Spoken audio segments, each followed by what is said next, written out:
선사시대의 동이족과 우리 건국사로 이번 시간부터 들어가 보도록 하겠습니다. 대한민국 교과서와 그 다음에 거민족 교과서의 가장 큰 차이는 선사시대의 동이 문화를 우리 문화로 우리의 뿌리로 역사서를 기록했냐 안 했냐의 차이인데요. 대한민국 역사 교과서는 당연히 우리 동이족의 문명이 우리 뿌리다 라고 서술을 했고요. 거민족 교과서는 그러지 않았습니다. 자, 제가 강의를 준비하면서 이런 질문을 했습니다. 동이가 만든 문명은 무엇인가? 그 다음에 항하 산동 문명과 요하 문명의 주인공들은 같은가 다른가? 동이와 우리는 어떤 관계가 있는가? 난생신화 및 단군사화는 이들 문명과 어떤 관계를 가지고 있나? 그 다음에 요하 문명은 어떻게 고조선과 연결이 되나? 라는 지점을 제가 궁금증을 가지고 강의를 준비했고요. 동이에 대해서 중국에서는 한족의 자기네들의 뿌리에 대해서 궁금증 때문에 동이를 연구를 합니다. 그래서 1950년대에 부산현이라고 하는 학자가 이렇게 공부를 해보니까 동쪽에는 동이가 있고 서쪽에는 하하족이 있더라. 그리고 그 둘이 끊임없는 투쟁을 하더라. 싸움을 하더라. 그래서 이하동서설이라고 하는 책을 냈습니다. 그런데 중국에서 지금 계속해서 발굴을 하고 있잖아요. 발굴을 하면 할수록 동이족의 문화만 나온 거예요. 그래서 애들이 이제 좀 기조를 바꿔서 먼저 동이족이 있었고 그 이후에 하하족이 나와서 둘이 동이족과 문화의 융합을 이뤄서 지금까지 자기 한족이 되었다라고 얘기를 해요. 그런데 어쨌든 하하족이 저쪽에서 왔다라고 하는데 어디에서 왔는지 설도 많고요. 정확하게 밝혀내지를 못하고 있거든요. 그래서 지금 현재로는 그러니까 이하 선우설이라고 그래갖고 먼저 동이족이 있었고 나중에 이제 한족이 왔다라고 얘기를 하고 있습니다. 그런데 중요한 거는 동이족에 우리가 보면 이따 보시겠지만 요하 문명하고 산동 문명이 이렇게 두 개가 있는데 커다랗게 두 개가 있는데요. 처음에 이렇게 보니까 이 둘이 다르다고 했어요. 왜 다르다고 했냐면 자기네들 이렇게 그 진나라에서 산동 동이 문명을 전부 다가 이렇게 그 통일을 하고 나서는 자기네들은 흡수됐다라고 해서 다르다라고 얘기를 했는데 가만 보니까 계속해서 요하 문명 저쪽에서 엄청나게 또 좋은 그 문명이 앞서가는 문명들이 나오기 시작하는 거예요. 그러고 이제 그러면서 연구를 하다 보니까 두 문화의 동질성이 나타나기 시작하죠. 그래서 지금은 두 문화가 자기네 문화라고 주장을 합니다. 그런데 우리 학계에서는 아직도 산동 동이 문화와 요하 문명이 다르다라고 주장을 해요. 그래서 저는 이번 강의를 중점을 두고 있는 거는요. 산동 동이와 요하 동이가 같은 동이족이다라고 하는 거를 그 다음에 동이족과 우리 조상은 직접적인 조상이다라고 하는 거를 제가 이제 그 우리 한가람 역사문화 연구소에서는 굉장히 매해마다 답사를 다니거든요. 그래서 답사지를 다니면서 그 다음에 유물을 확인하고 그 다음에 문헌을 확인을 통해서 신화와 문헌을 확인을 통해서 저희가 이게 같다라고 하는 지점, 계승되었다라고 하는 지점을 지금 중점적으로 말씀을 드리려고 합니다. 지구에 인류가 출현한 거는 약 35,000년 전에서부터 30,000년 전이죠.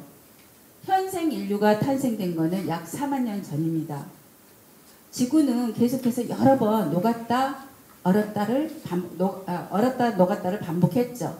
지금 마지막 빙하기는 약 1만 년 전에 끝나고 이때 인류가 대이동이 시작되었다고 보고 있습니다. 이때 우리 조상들도 인류가 이동을 했을 것이라고 보고 있습니다. 한반도의 구석기 시대의 한반도는 약 100만 년 전에 이제 구석기 시대가 시작되었고요. 여기 북한의 상원 거릉모루 동굴입니다. 남한에는 약 70만 년 전에 시작됐고요. 여기에 단양의 금굴 유적지가 70만 년 됐습니다. 놀랍게도 이거 보이시죠? 이게 눈금돌인데요. 이 눈금돌이 0.4cm 정도 되어 있습니다. 이 눈금돌에 이렇게 규격화되어 있다라는 거는 뭔가가 규격화된 제품을 만들어 썼다라는 얘기죠. 이 눈금자가 있다라는 거는. 그죠? 저는 이게 아마도 그물이 아닐까라고 생각을 합니다. 제 옆에 보면은 약 29,000년 전에 정선에서 저런 그물추가 나왔거든요. 그래서 아마 그러지 않을까라는 생각을 해봤습니다. 우리는 시대 구분할 때 그러니까 도구를 어떻게 사용했냐에 따라서 구분을 하잖아요. 그런데 사람 중심으로, 도구가 아니라 사람 중심으로 시대를 구분해야 된다라고 한 사람이 윤내원입니다. 윤내원은 우리 단군 신화 있잖아요. 한인과 한웅과 그다음에 한웅과 곰녀의 결혼 시대, 그다음에 단군 시대를 통해서 사회 발전 단계를 설명을 했습니다. 그래서 환인 시대는 무리 사회 시대고, 한웅 시대는 마을 사회 시대고, 한웅과 곰녀 결혼 시대는 마을 연맹체 사회고, 단군 시대는 국가 사회다라고 주장을 했습니다. 여기에 보시면 제가 큰 덩어리로 두 개 빨간색으로 이렇게 해놨어요. 하나는 요하 문명이라고 얘기하고요. 요 밑에는 항하 산동 문명이라고 얘기합니다. 그런데 왜 항하 산동 문명에다는 물음표를 해놨을까요? 요하 문명은 학자들 사이에서 명명을 했어요. 요하 문명이라고 합의를 봤어요. 근데 밑에는 이렇게 얘기가 아직 합의가 안 됐어요. 그래서 제가 물음표를 해놨고요. 또 문화와 문명에 대해서 물음표를 해놨는데, 일반적으로 우리가 문명은 기술 발달을 기준으로 삼잖아요. 그리고 문화는 기술 발달 플러스 물질 발달 플러스 문화, 정신적인 발달까지 포함해서 문화라고 하는데, 그런데 일반적으로는 문화가 문명보다 더 큰 개념이죠. 그런데 역사에서는 바꿔서 문화가 더 적은 개념이고 문명이 더 큰 개념입니다. 그래서 문화 여기 보시면 앙소문화, 대문고 문화 뭐 이런 게 포함돼가지고 항하산동 문명이라고 얘기를 하고 있고요. 뭐 홍산문화 이렇게 해가지고 합해서 요하 문명 이렇게 얘기를 하고 있습니다. 자, 그러면 제가 여기서 커다랗게 요하 문명, 그 다음에 항하산동 문명 이렇게 했는데, 그럼 이 문명이 이렇게 발달이 됐는데 이 문명을 발달시킨 주인공이 누구냐는 거죠. 저는 동이족이라고 보고, 동이족이고요. 그러면 동이가 도대체 뭐냐라는 거죠. 우리가 동이에 대해서 가장 먼저 얘기가 나온 거는 허신의 설문해자입니다. 이는 평평한 것이다. 크다는 것을 따르고 하를 따랐다. 동방의 사람들이다 라고 했어요. 이 설문해자는 뭐냐면요. 한나라 때 허신이 쓴 책인데요. 한자 사전 같은 겁니다. 한자 사전에 동에 대해서 이렇게 풀이를 했고요. 중요한 거, 우리는 큰 활, 동이족 이런 거는 우리가 잘 많이 들어봤죠. 그런데 여기에 보면 평평한 것이라고 평자가 들어있어요. 평평에서는 평등도 있을 것이고 균등도 있을 것이고 뭐 평평하다는 것도 있을 것입니다. 그죠? 그 다음에 이제 그 동의에 대해서 가장 체계적으로 먼저 쓴 책이 뭐냐면 후한서예요. 후한서는 왕제편, 그러니까 얘기의 편명인 왕제를 갖다가 인용을 해가지고 이렇게 얘기를 하고 있습니다. 동방을 이라고 한다라고 했는데, 이라는 것은 뿌리로서, 그러니까 근원으로서 얻으셔서 생명을 가진 것들을 좋아하시며 온갖 생물이 땅을 만나면 나오는 것을 두고 이른 말이다 라고 얘기를 했습니다. 그러면 우리가 후한서하고 그 설문해자에 나온 거하고 이렇게 두 개 합해서 본다라면, 동이라고 하는 것은 평등하고 균등한 걸 좋아하면서 크고 잘 하를 따랐어요. 하를 따르고 중요한 거는 모든 생명의 근원이다. 그것이 동방의 사람들이다 라고 우리가 하나로 이어서 생각해 볼 수 있지 않을까 합니다. 우리 선사시대는 문명이 7,000년도, 서기전 7,000년 전부터 문명이 이룩하기 시작해요. 이게 소화선 문화고요. 그 다음에 이제 조금 항하산동 문명은 약 6,500년도부터 시작을 해요. 500년 정도 차이가 나죠. 그러면 우리가 이 문명을, 찬란한 항하산동 문명뿐만 아니라 요하 문명까지 이룰 수 있었던 그 기후를 한번 알아보도록 하겠습니다. 이 기후는 우리 문명을 발달시키는데 굉장히 중요하죠. 인류 삶에 굉장히 중요한데요. 이때 당시는 우리가 1만 년 전에 그 빙하기가 끝나고 이제 기온이 올라가기 시작하잖아요. 기온이 올라가기 시작하는데 홀로세기 이 시대에 기온이 상승하면서 대온난기가 오기 시작합니다. 그게 지금으로부터 BC 6,500년 경이죠. 지금으로부터 그러니까 8,500년 전부터 기온이 올라가기 시작하고 기온 3,000년 전까지 대온난기가 이루어집니다. 얼마나 살기 좋은지 모르겠죠. 여기 보시면 기온 여기 그 40도라고 돼 있죠. 북위 40도에서 45도 사이에서 우리 요하 문명이 엄청나게 꽃을 피우는데요. 여기 보시면 딱 그 엄청난 물줄기들이 있어요. 시라모렌강, 요화, 교래화, 노화파 쭉쭉쭉 다 연결이 돼요. 이 물줄기가 연결이 돼요. 그리고 보시면 저기 좀 그 녹색 계통들이 있죠. 이것들은 대평원입니다. 가서 보면 어마어마한 평원들이 있어요. 그리고 낮은 구름들과 산악지대가 있기 때문에 우리가 4대 문명이 이룩한 곳을 다 보면은 큰 광과 관련이 있잖아요. 그렇듯이 여기에서 그렇게 문화를 이룩할 수밖에 없었겠다. 여기 가서 환경을 보면 그렇게 우리가 알 수 있습니다. 우리가 아까 대온난기라고 얘기했는데요. 대온난기가 8,500년, 그러니까 기원전 8,500년부터 시작했는데 그게 우리의 동이 문명, 요하 문명이 시작될 때가 거의 똑같습니다. 요하 문명은 소화서 문화부터 시작되는데요. 하나하나 살펴보도록 하겠습니다. 이렇게 보시면은요, 소화서 문화는 BC 7000년경부터 시작돼요. 이때에 인물상이 발굴이 되고요. 그 다음 반지하 주거 형태가 나타나기 시작합니다. 하나하나 살펴보도록 하겠습니다. 이렇게 소화서 문화에서 인물상이 나타났다는 것은 인물을 숭배한 사상이 나타났다라고 우리가 볼 수가 있어요. 그 다음에 인물들이 전부 다 이후로 흑룡화 문화, 조보국 문화, 그 다음에 홍사 문화까지 쭉 이어져요. 이렇게 문화가 쭉 계승관계를 가지고 있고요. 중요한 거는 여기에 보면 좀 그 여성상이죠. 여성이 이제 임신한 이런 상들이 쭉 나오는데요. 이거는 바로 풍요와 다산과 풍요를 상징했다라고 볼 수 있고 하나 더 제사에 굉장히 중요한 역할을 했다라고 볼 수가 있습니다. 그다음에 이거는 제가 그 올 초에 하북성 박물관에서 반지하 형태의 신석기 시대의 그 모형을 찍어왔는데요. 보시면 아시겠지만 반지하이니까 굉장히 여름에는 시원하겠죠. 그리고 겨울에는 따뜻할 겁니다. 자, 옆에 놀라운 게 있습니다. 저건 뭘까요? 빗살문 이토기죠.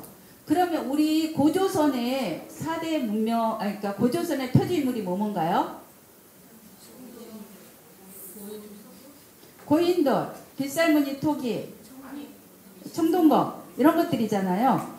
예, 빗살무늬 토기가 아주 이른 시기 BC 7000년부터 나오기 시작한 겁니다. 그리고 그 이후로 그 자리에서 계속해서 흑룡화 문화 적층적으로 이렇게 문화들이 이루어지는데 그때 다 빗살무늬 토기가 대량으로 나오기 시작하는 거거든요. 자, 흑룡화 문화 보겠습니다. 흑룡화 문화는요. 최초에 아까 아마 저 위에서 요 PPT에서 보셨을지 모르겠지만 최초의 칠학, 제1중화 칠학이 나왔다라고 시조 칠학이라고 써 있었어요. 근데 여기 보시면 이 칠학이 이 구멍이 조그만 거 있잖아요. 여기에 150개 정도 됩니다. 그리고 그 가운데 가장 큰 3개의 큰 집터들이 있습니다.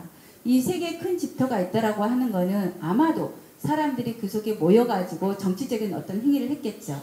하늘에 제사를 지냈거나 어떤 모임을 가졌을 겁니다. 그런데 여기가 150개니까 한 집에 한 가구당 4명 정도 있다라고 한다면 여기에 400명에서 한 600명 정도가 여기에서 살았다는 얘기겠죠. 그 다음 여기 밑에 보시면 한호가 파져 있습니다. 해자예요. 최초의 해자입니다. 이 해자가 파졌다라는 거는 한호가 파졌다라는 거는 우리가 안과 밖을 구별했다라고 볼 수가 있겠죠. 안과 밖을 구별했다라면 안을 보호했겠죠. 무엇으로부터? 맹수나 적으로부터 보호했을 겁니다. 그죠? 여기는 이번에 가서 저쪽의 사진은 이번에 가서 찍은 사진입니다. 이건 뭘까요? 예. 유골인데요. 놀랍게도 치아 수술을 흔적 있는, 인공적으로 수술을 한 흔적 있는 6500년경에 이게 나왔어요. 그래서 나오니까 중국에서 이게 뭐야? 라고 하면서 세상에서 제일 꼼꼼하다고 하는 사람들이 누구예요? 일본이죠. 일본에 보냈어요. 보내가지고 이게 도대체 진짜로 수술한 흔적이 맞냐? 라고 했어요. 그러니까 일본인들이 4년 동안 들여다봤어요. 진짜일까? 하고 들여다봤어요. 맞습니다. 결론은 인공으로 치아 수술을 했다. 라는 게 발견됐습니다. 그 다음에 흑룡화 문화에 가게 되면요. 아까 거기 보셨죠? 거기에 이게 그 칠학이 있었다라는 건 정착을 했다라는 거, 정착을 했다라는 건 농사를 지었다라는 얘기잖아요. 거기에 기장과 조가 나왔습니다. 이런 식의. BC 6500년식이에요. 어마어마하죠. 그런데 거기에는 또 재밌는 게 있어요. 장례풍습에 보니까 집안에다가 시신을 묻었어요. 집안에 시신을 묻었는데 껴묵거리로 돼지를 묻었습니다. 돼지를 묻었고요. 그럼 돼지를 묻었다는 건 의미는 뭘까요? 돼지를, 가축을 길들이기 시작했다라는 거잖아요. 길들였거나 아니면 길들인 과정이 있었을 것이다. 그러니까 혹시 또 돼지를 토템으로 하는 이 족속이 여기에 있었을 것이다 라고 볼 수가 있겠죠. 그래서 이 그 돼지를 매장한 거를 통해서 우리가 나중에 용이 나오는데, 사연문화에서 용이 나오는데, 이 돼지가 이게 적소령이잖아요. 옥조령이잖아요. 옥조령인데 이 옥조령은 원래 돼지라고 하는 토템을 가진 민족이, 그러니까 종족이, 토템을 가진 그 마을 부족이 또 다른 토템을 가진 부족과 결합하면서 점점 추상화되어 가지고 우리가 용이 되었을 것이다 라고 추측을 하고 있습니다.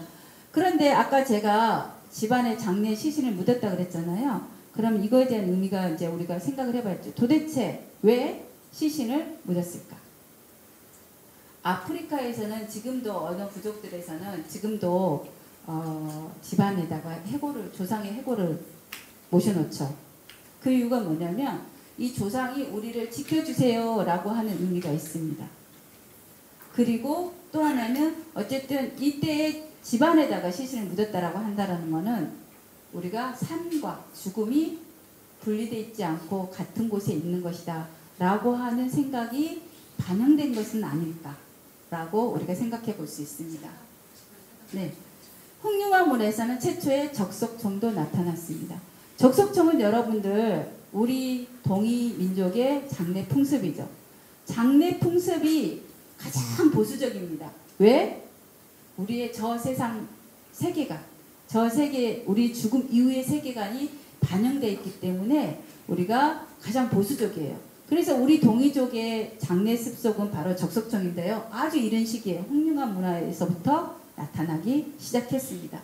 그러니까 소화성 문화에서도 있었고 이 그 홍융암 문화는 오한기에 있는 건데요. 거기에 소화성 문화도 있었고 홍융암 문화도 있었고 조복 문화도 나타나고 홍성 문화도 나타나고 소화연 문화도 나타납니다. 이 얘기는 우리가 지금 서울이 살기가 좋잖아요. 어쨌든 간에 지금 좋잖아요. 1910년대에는 여기가 아마도 개발이 덜 됐지만 초가집이나 뭐 이런 게 있었을 겁니다. 그런데 70년대는 여기를 허물고 여기에다가 뭐를 지었어요? 빌라나 뭐 이런 걸 단독주택을 지었잖아요. 그런데 지금 어떻습니까? 이거 다 허물고 다시 빌딩을 올렸잖아요.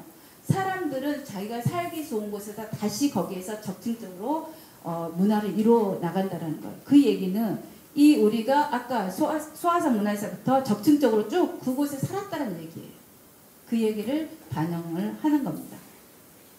자, 흑룡암 문화에서는 세계 최초의 옥기고리가 나타납니다.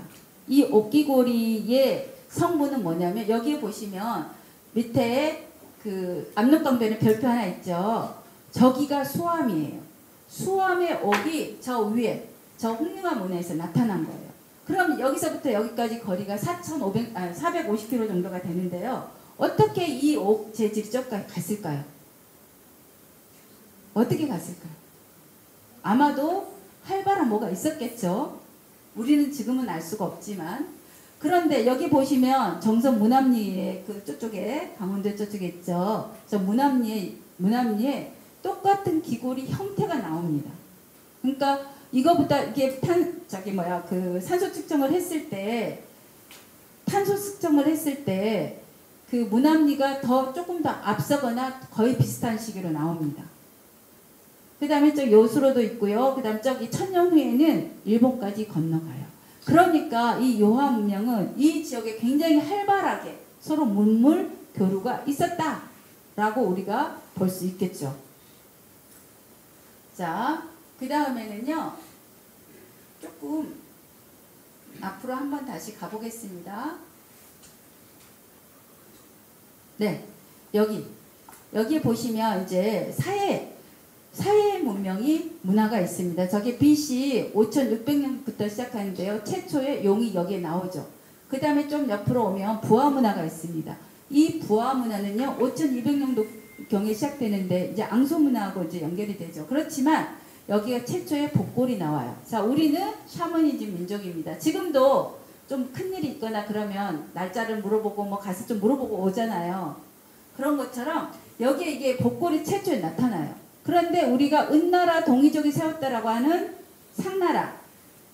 상나라도 우리가 복골이 나오잖아요. 갑골문이 나오잖아요. 거기에 거북이 등껍질에다가 구멍을 뚫어서 불에다가 태우면서 우리가 지금 전쟁에 나가면 이기겠습니까? 흉하겠습니까? 라고 물어보는 그런 복골이 나온단 말이에요. 연결이 됩니다. 쭉 우리 동이족의 그러한 문화들이 연결이 되고 있다라는 말씀을 드리고요. 여기에 보시면은 이제 조보국 문화 아까 있을 텐데 여기 다시 오지 않을 거니까 잠깐만 봐주세요. 저기 여명 문화 있죠? 여명 문화라고 저기 빨간색으로 되어 있습니다. 그 여명 문화는 바로 압록강 위에, 그러니까 통화, 지금 우리가 저기 온여상선 있는 데입니다. 그래서 이 그 여명 문화라는 게 있고요. 그 다음에 이제 소아연 문화하고 하가점 하층 문화 잠깐 살펴보도록 하겠습니다.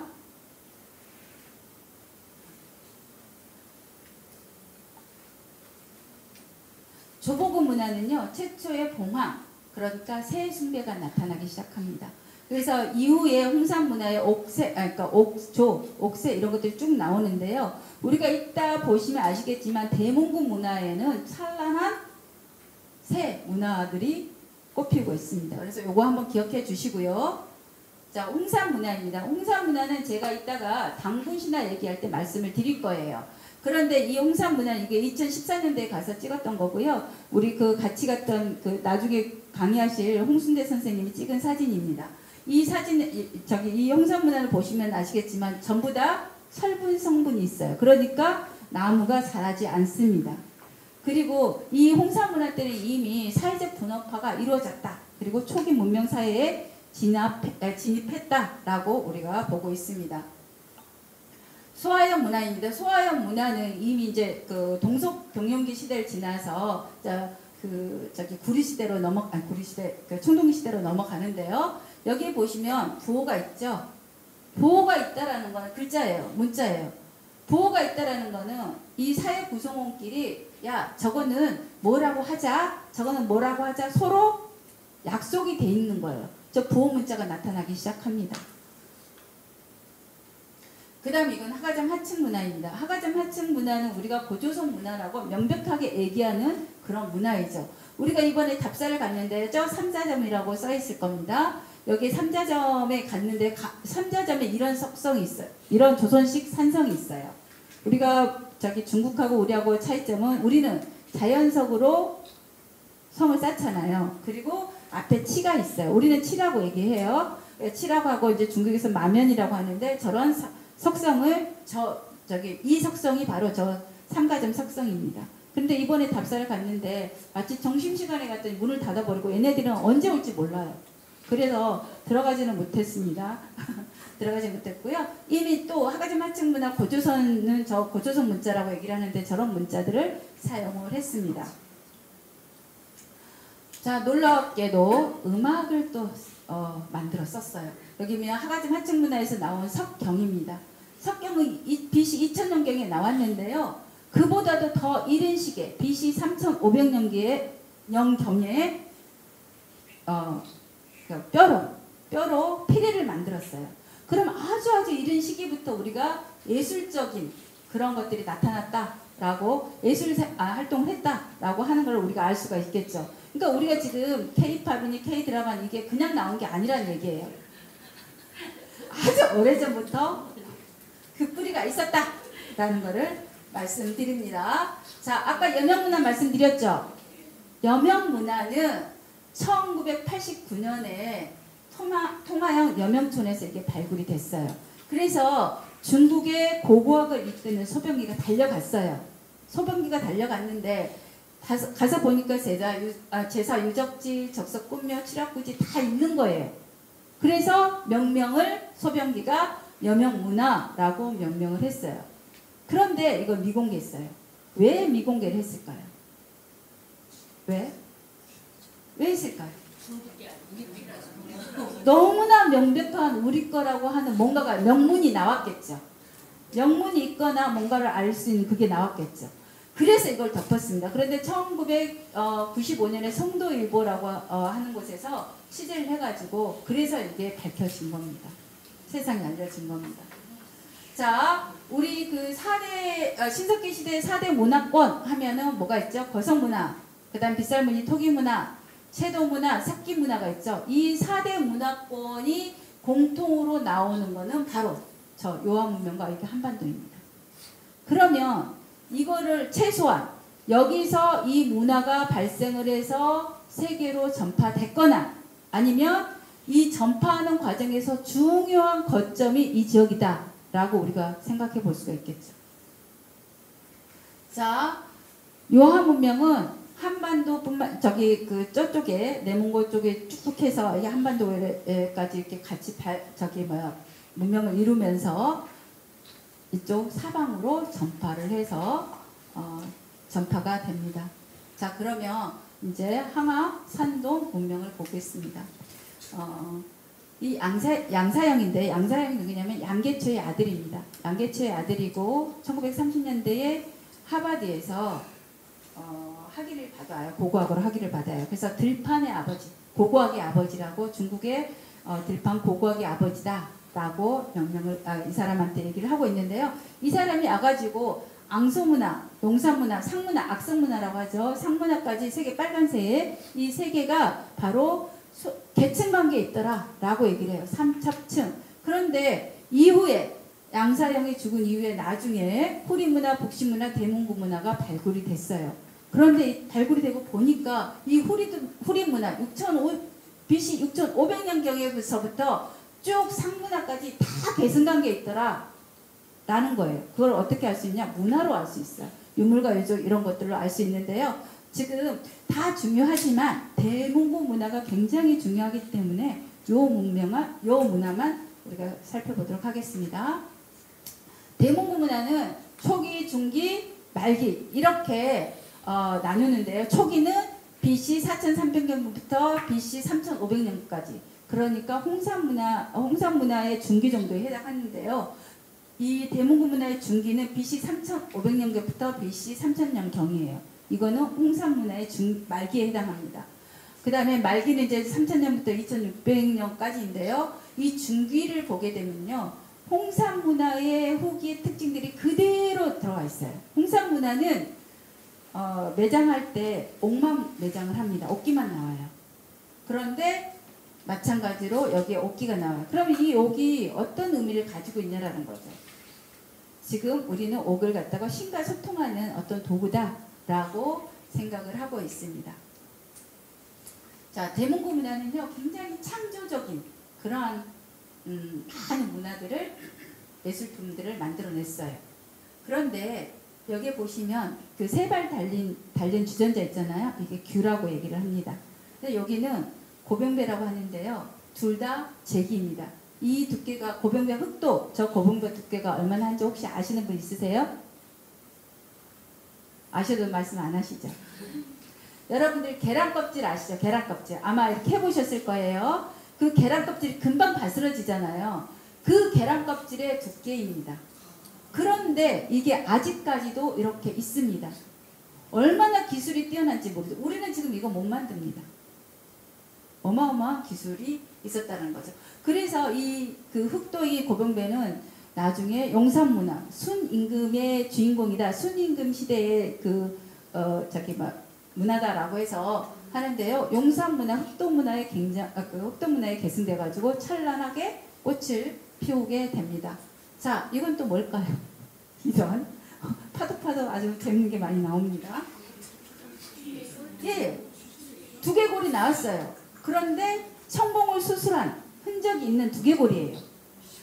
이게 나오니까 사람들이 이게 진짜 자연적으로 저렇게 됐을까? 인위적으로 저렇게 수술을 했을까라고 이제 모든 과학적인 기술들을 동원을 해가지고 들여다봤어요. 그랬더니 엑스레이로, CT로, 3차원 영상으로 다 들여봤는데 여기 수술했다. 왜? 안에 이렇게 뾰족한 걸로 긁어내는 흔적이 있더라 라는 거예요. 그러니까 우리 동의저는 아주 일찍부터 의술이 발달된 것을 우리가 알 수가 있죠. 이게 골침입니다. 지금 산동반도에 임기실에 가면은요, 거기에 동의박물관이 있습니다. 동의박물관은 2015년에 개관을 했어요. 개관을 했는데 거기에 밑에 동의 이 주인공을 이렇게 세워놨습니다. 네, 굉장히 크게 부조가 크죠. 여기 사람이니까 사람 크기를 보면 엄청나게 크다는 걸 알 수가 있죠. 여기에 보면은 여기는 테오 보키시입니다. 테오 보키시고 가운데는 누구? 이쪽에는 깃털을 꽂았죠. 소금천씨입니다. 그러면 여기 이쪽에는 누굴까요? 여기 무기 들고 있는 사람 치우입니다. 그 다음에 그 마지막에는 검은고를 뜯고 있는 이 사람 누구일까요? 주인공이 순임금입니다. 순이 검은고를 만들었다라는 기록도 있고요. 순의 아들 8명이 처음으로 가무를 했다라는 기록도 있고요. 그 다음에 순임금의 아들 명근이 검은고를 만들었다라는 기록도 있습니다. 어쨌든 간에 여기에 보면 태어복기씨, 소금천씨, 치우, 그 다음에 순임금을 동이족의 수장으로서 이렇게 딱 되게 해놨습니다. 자, 그런데요. 아까 우리가 보면 후리문화, 북신문화라고 얘기를 말씀드렸는데 이 문화 주인공을 태오복기시 시대에 이 문화가 만들어졌다라고 중국에서는 얘기를 하고 있고요. 그 다음에 아까 대몽구 문화 말씀드렸죠. 대몽구 문화 주인공은 누구다? 소금천시다라고 얘기해요. 그런데 용산 문화의 주인공은 오제라고 얘기해요. 자, 오제는 누구냐면 황제, 전옥, 제국 요 순인데요. 왜 오제를 황제라고 처음에 이렇게 내느냐면 사마천이 자기가 역사를 쓸 때 한족 중심의 역사를 쓸 거잖아요. 한족 중심의 역사를 쓸 때 처음에 보니까 탕록지전 누구랑 싸워요? 동이족의 유명한 동이족의 수장인 치우랑 싸우죠. 그래서 치우가 지잖아요. 그래서 황제를 먼저 우리 오제로 하고 그 다음에 전욱을 세웁니다. 전욱은 황제의 손자입니다. 그 다음에 제국 요순 이렇게 얘기를 하는데요. 여기 보시면 밑에 이 제왕색이라고 하는 글에 보시면 이런 얘기가 있어요. 소호는 황제 아들이다 라고 돼 있어요. 그 다음에 청양이 소호이고 황제의 아들이고 황제를 이어서 제왕 자리에 올랐고 소금천시다 라고 얘기를 해요. 근데 이 항복일이 누구냐면은요. 서진시대 서진시대가 아니라 호안시대의 서진초 학자예요. 그런데 이 사람이 취미가 뭐냐면 사료 수집을 하는 게 취미예요. 그러면 사료 수집만 했겠습니까? 엄청 읽었겠죠. 엄청 읽으니까 제왕세본이라고 하는 저 책을 쓰면서 옆에다 뭐라고 했냐면 자전소공 원년에 보니까 자전에 보니까 저렇게 써있더라 라고 다 주석을 달아놓은 겁니다. 또 보니까 밑에 보니까 자전 소공 17년에 저러더라 라고 다 달아놓은 거예요. 그러니까 봤을 때 그리고 그 사마천이 사기를 쓸 때 여기 저기 박사님도 계시는데요. 저희 같이 박사님도 계시는데 여기 보시면 거기 사마천 자기 자서전에 보면 자기가 이렇게 자기 집안 대대로 사관이잖아요. 사관이니까 자기 집안에 있던 전해 내려온 사서들을 많이 봤어요. 그 다음에 또 자기도 사관이니까 황실에 있는 사관도 다 본 거예요. 그런데 봤음에도 불구하고 분명히 이런 사료가 있었을 텐데 그걸 딱 빼버린 거예요. 그러니까 이 소호는 왜 뺐냐? 너무나 유명한 동이족의 수장이기 때문에 빼고 그 다음에 한족 계보를 이렇게 만들어버린 거죠. 전욱은 소호의 조카입니다. 그리고 제국은 소호의 손자입니다. 그 다음에 순임금은 순임금은 소호의 8대손이에요. 자, 다 동이족이라는 얘기입니다.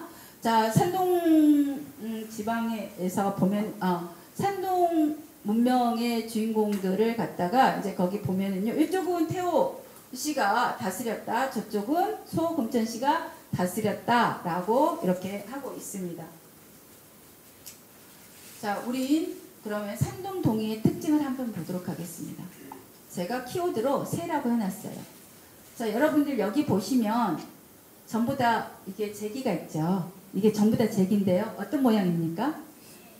그렇죠. 새 모양이죠. 그런데 왜 그러면 이 그 동이족인 대문군은 새를 숭상했냐라는 거죠. 자, 담국이라고 있는데요. 담국은 소금천씨의 후손이에요. 후손이 세운 나라예요. 후손국인데요. 이 담국의 군주가 노나라 소공을 만나러 갔어요. 그랬더니 노나라 소공이 너무 궁금한 거예요. 아니 왜 그대들은 이렇게 새로 그 관직명을 짓느냐라고 얘기를 해요. 그러니까 군주가 뭐라 하기를 우리 소금천씨께서 봉조 제위에 오를 때 봉조가 날라왔습니다. 봉황이 날라왔습니다. 그래서 그거를 별이 삼아서 우리가 간직명을 지었습니다. 라고 얘기를 해요. 근데 여러분들 근데 이게 간직명을 지을 때 그냥 지은 게 아니라요. 굉장히 새 특징을 가지고 지었어요. 자, 집비둘기를 갖다가 발굴하고 하는데 이 집비둘기가 가만 보니까 비가 오면 자기 마누라를 내보내는 거예요. 그리고 비가 그치면 다시 불러들이는 거예요. 자, 교육을 시킨다는 거죠. 그래서 지금으로 말하면 우리가 말하면 교육부 장관을 집비둘기한테 줍니다. 매는 우리가 법무부 장관에 해당됩니다. 지금. 그 다음 독수리는 아시겠죠? 병권 국방부 장관을 줍니다. 그런데 하루 종일 떠드는 종달새, 일종의 종달새는 뭐일까요?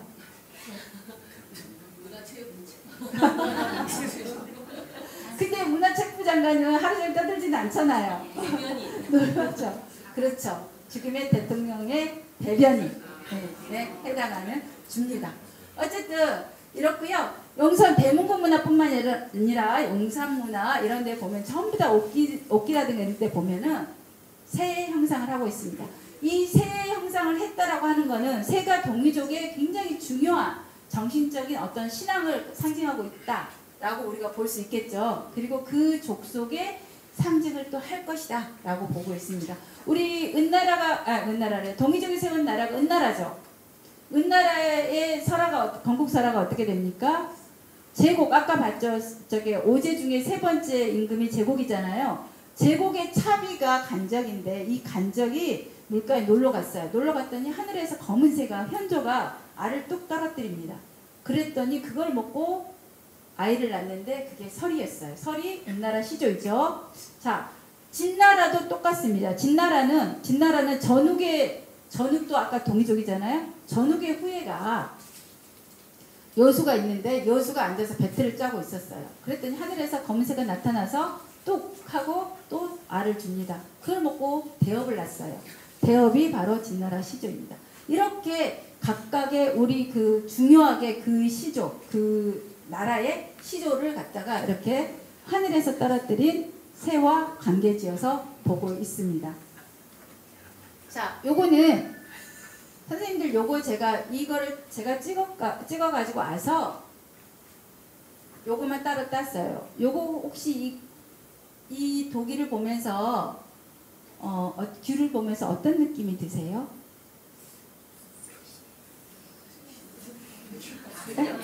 그냥 새예요. 그냥 묻지 말고 그냥 진행하세요. 이래요? 네? 어떤 느낌이세요? 예? 통통해서 못 날 것 같아요. 못 날 것 같아요. 저는 이거를 봤는데 제가 이제 밤에 이거를 이제 준비를 했어요. 준비를 하면서 이걸 딱 했는데 밤이라서 그랬는지 모르겠어요. 너무나 간절한 느낌이 들었어요. 간절하다. 그러면 왜 이렇게 간절할까? 왜 저렇게 하늘을 보고 있을까? 무엇을 향해서 저렇게 간절할까? 아까 제가 말씀드렸죠.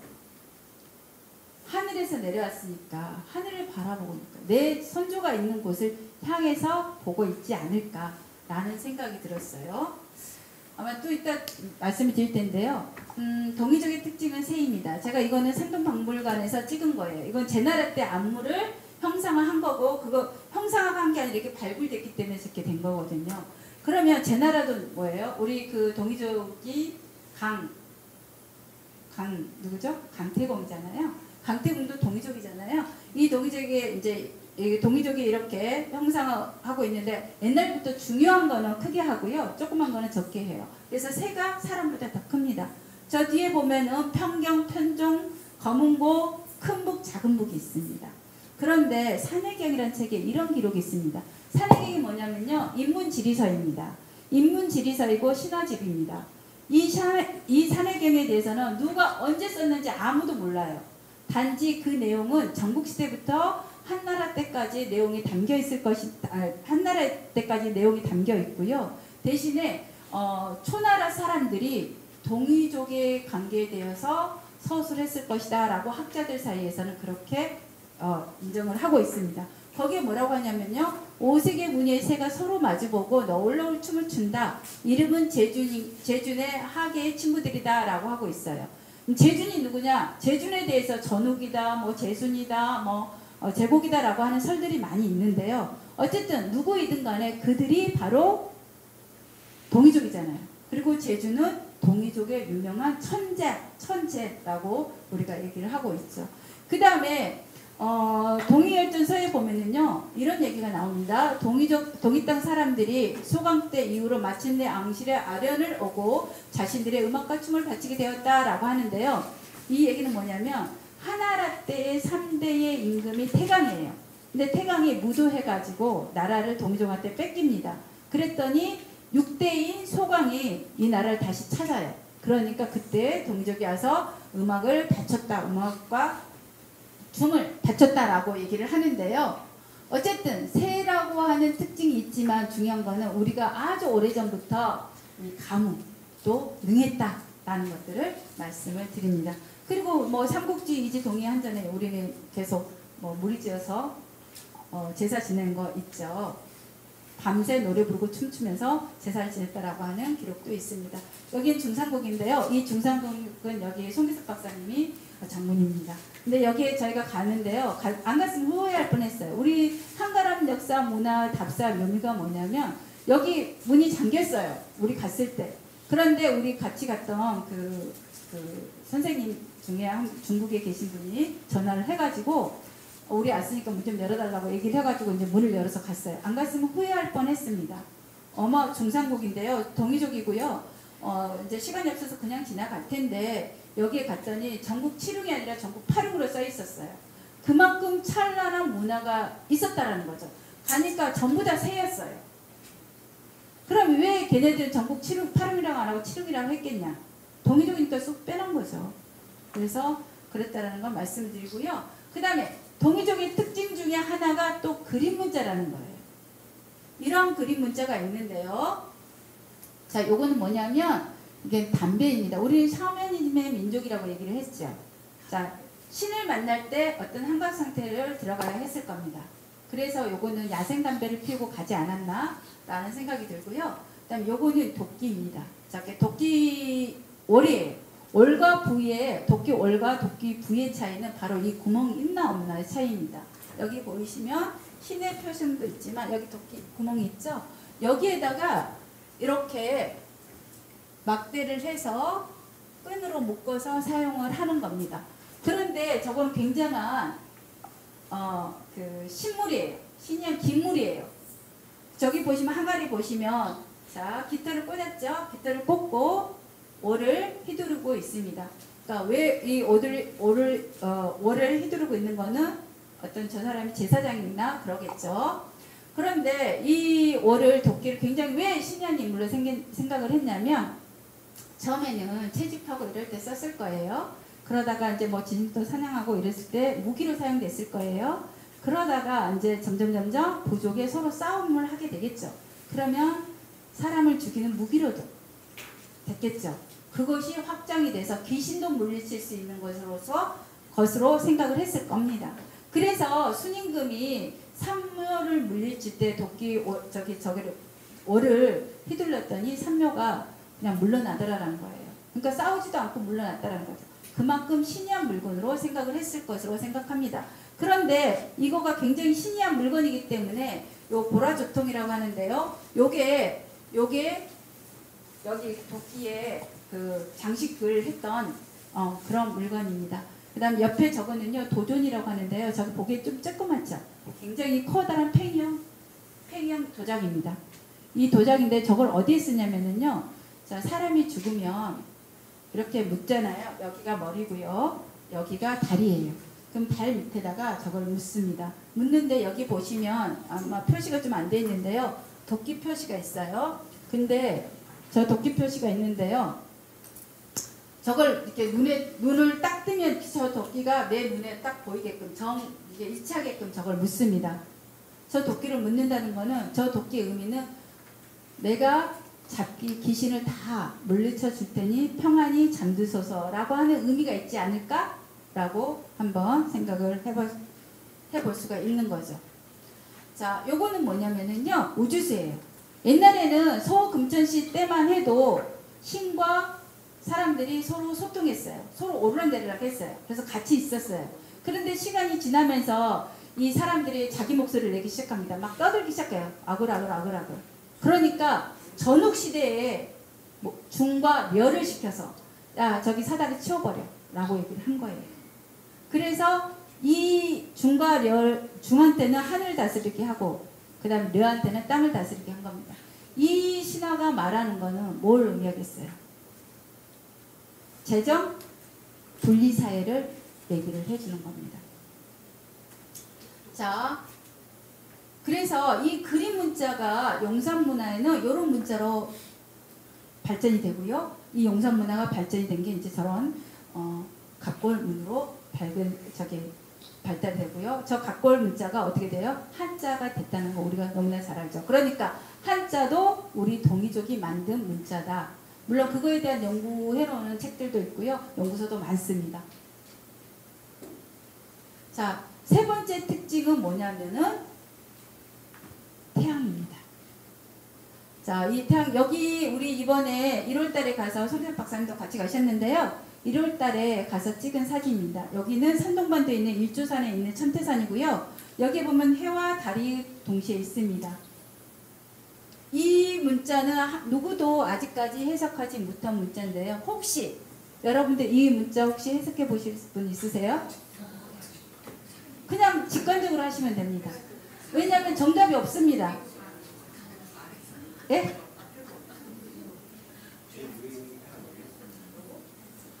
자, 요거는요, 해와 달이 동시에 뜨고 있고 사람이 있는데 해가 지니까 집 속에, 아까 집 반지하에 있었죠.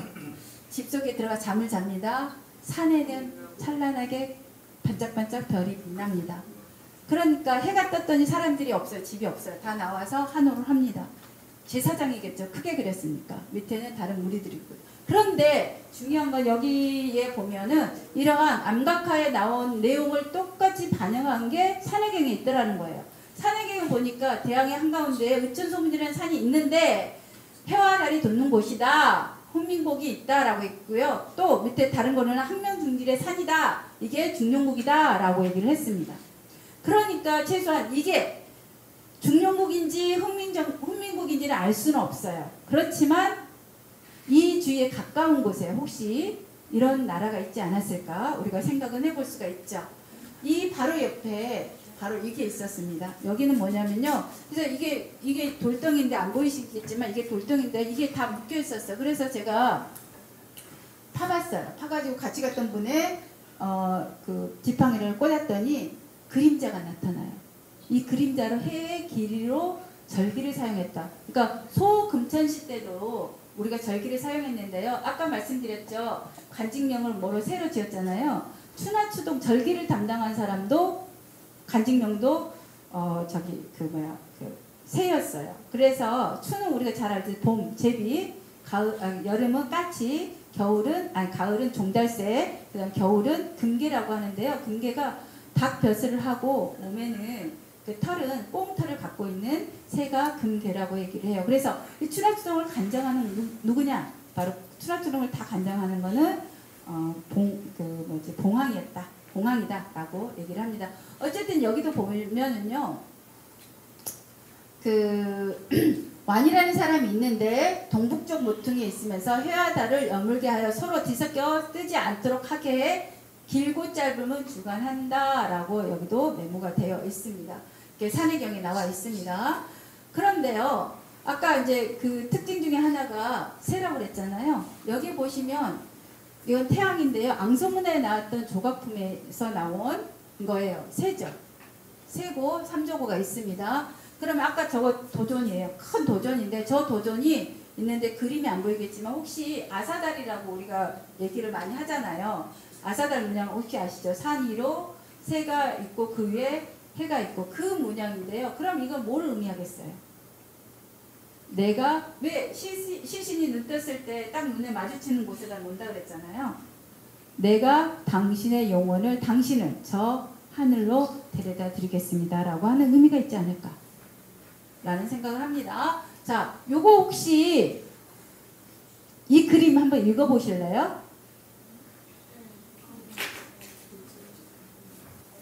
요건 뭐예요? 태양. 요거는 새입니다. 자, 새가 두 마리 새가 태양을 있어요. 이거는 뭐냐면 새가 태양을 지고 나른다라고 생각을 합니다. 왜냐면 우리는 지금 우리가 과학적으로 우리는 경험을 알고 있어요. 그죠? 자전이 있기 때문에 해가 지나면 좀 시간 지나면 해가 뜰 거라고 알고 있어요. 그런데 옛날 사람들은 어둠이 가장 힘들고 무서웠을 거예요. 왜? 빛이 없으니까 뒤에서 맹수가 올 수도 있고 적이 올 수도 있잖아요. 그러니까 빨리 해가 떴으면 하고 바랬을 겁니다. 그런데 해는 스스로 혼자 못 날아요. 못 떠요. 옛사람들 생각하기에 새가 지고 날아야만이 해가 떠오른다라고 생각을 했어요. 그건 제 해석이 아니라요. 이렇게 기록이 있습니다. 산해경에 이렇게 얘기가 나오죠. 양고기에 부목이 있는데 한 개의 해가 막 도착하자 한 개의 해가 막 떠오르면 모든 해가 새에 실려 있다 라고 얘기를 했는데요. 이 새에 대한 주석을 각박이라고 하는 학자가 유진시대의 진나라 때 학자가 각박인데요. 이 각박이 그 시인이자 또 학자입니다. 이 사람이 산해경에 주석을 달았는데 이 새를 갖다가 까마귀라고 주석을 달았습니다. 그래서 항아 산동 문명의 특징은 새, 그림, 태양이다 라고 우리가 얘기를 할 수가 있습니다. 이제 요거부터는요 잠깐 쉬었다가 이렇게 시작하도록 하겠습니다.